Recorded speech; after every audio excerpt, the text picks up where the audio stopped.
said you want to develop your goalkeeping philosophy. What is a goalkeeping philosophy?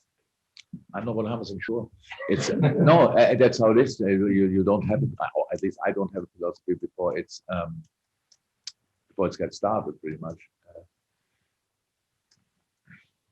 Look, nowadays, when I was a player, obviously, still the most important skill of goal is to catch ball. That's how it is. But from then on, it developed incredibly. So with the new back pass, stuff like this, it's years ago, I know, but I was on the pitch when the first game happened. Couldn't pass the ball back anymore. It was like, what? We could pass it back, but he had to use his feet. It was really tricky.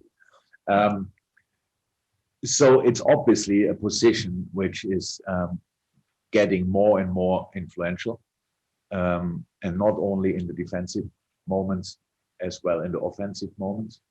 And you see that now, yes, a lot of goalies obviously have a pretty long, what is that, are really long when they're shooting the balls, which is good for some teams, good for each team actually, and we really use that from time to time as well. But it's much more about being involved as well in all the build-up situations. So that's pretty much the third in between the center halves, so you can give the ball without thinking, oh my God, what is he doing with it? So you should not play constantly channel balls, but switch from one side to the other or make the game quick and all these kind of things. We have worked on that already. But so like when I was a player, the goalie coach was the head coach as well. So then you had a goalie coach. It was pretty much always the oldest the goalie you had in your goal until he couldn't play anymore. Then he made that job, and we started now with two goalie coaches, which works really well with Jack, because it's just how we all are. We all have different ideas, and we mix that all up. And Johnny is incredible. It's like a goalkeeping book. He's thinking about pretty much nothing else in goalkeeping. And I know then people criticize people, and the goalie is not that good, whatever in the past. They were not happy. Then it's the goalie coach. But it's not about that.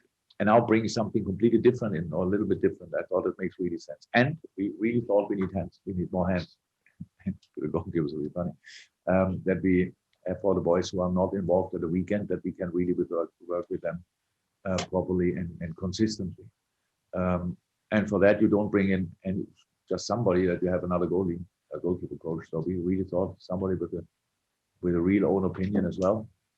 We want to have that. We want to challenge ourselves, and we want to improve the goalies. And we had to buy for big money the best goalie in the world. So that should not happen that often, because we invest a lot in scouting in the youth. And I think with Reed and Marcello, they are now both here. Harvey, we have incredible talents, really incredible talents. It cannot be only because we keep them on loan and we hope that they are in good hands in another club. And play games that it will develop as good as we estimate. So that means maybe we can keep them a little longer here and just work different and more and these kind of things with the boys, that they can really make a career from here or wherever, while we are using them here, because that's the tricky stuff. Obviously, if you give a very talented boy on loan, then always something happens. Now Adrian is good at the moment, so Marcello is now number 3, a very young boy, so that's all fine. But we just want to make sure that we can make them, that we can help them to get a higher, not a guarantee maybe, but a much higher probability to have the best career they can have. So, Gordon and the Ghost comes. Just a couple of questions. How confident are you that you'll only lose Mo, Sadio and Naby after the Chelsea game for African Cup of Nations? Who else could we lose? After the Chelsea game, and then they will be released for the tournament. That's not decided yet, definitely. But who else could we lose? I would say I'm an optimistic person, so I hope so, but it's not written in stone yet. It's not completely in our hands. But of course, we hope. Confidence is maybe not the right word for it. Just secondly, Andrew Robertson said that in and some of the coaches got together and thought about how the team can develop new offensive sort of patterns. And I was just wondering what that meeting is like and how it comes together, how you, as a group of coaches, come up with ideas to take the next step. What is it? What can you give an insight into that process? A process, of course, is a thought process. So it's about, and the thought process is based on the things you do on the pitch in the past. So pretty much what are we able to do? That's how can we increase the probability to win a football game? So that's the obviously challenge for all of us. And that was the problem we had obviously last season. So I think we were in a good place in that season after winning the league before, with all the difficulties, no supporters, pandemic, all these kind of things. In a pretty good place, and then we lost important players for us. So, and could we have reacted better? I really don't know. Maybe yes. It's the easy answer. Maybe probably no. I don't know. That's not important anymore. The thing is, we just realized in that moment how much we relied on specific things. And I know you mean now players, but we mean patterns. So it's like if you can change the players, even when they have the specific skills they have, it's difficult to replace. But when you can still stick to your patterns, to your philosophy, if you want, then you're all right. But for us, it was not possible anymore. So we had to adapt things. That's why and over the year we realized in games, oh my God. So now we have that problem, which we didn't have a week before. Now we have that problem, which we didn't have. In the end, it's all about how you don't score anymore and you concede that. But we have to work in between these two areas. And so when the season was over, we were quite positive about with the news that the players come back and we can build again on that. So brought Ibu in, which was really, really important, just give us the security and stuff like this, that similar things cannot happen anymore. Kept Nate Phillips here, with not too cool for the boy, but it's maybe fine with it. But and he proves even here like crazy. Just to make sure that we can rely on this kind of spine. Going up from there, if we have that protected, if you know that the things we do on the pitch have now a clear basis again.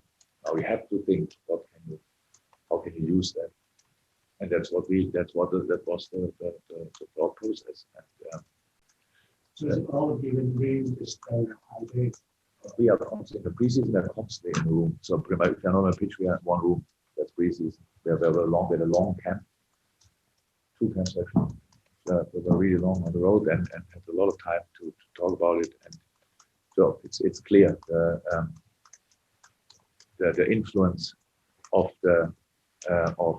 Pep and Vito in that is massive, because they are brilliant football brains. Pete is as well constantly concerned about how to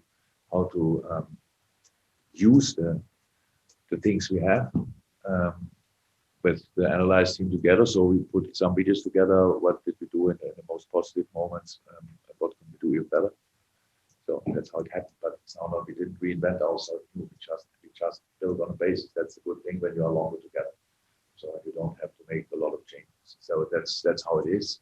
It's not as exciting as we want, and we are not there yet. But we think, okay, that's how it should look exactly. So we are still trying to improve.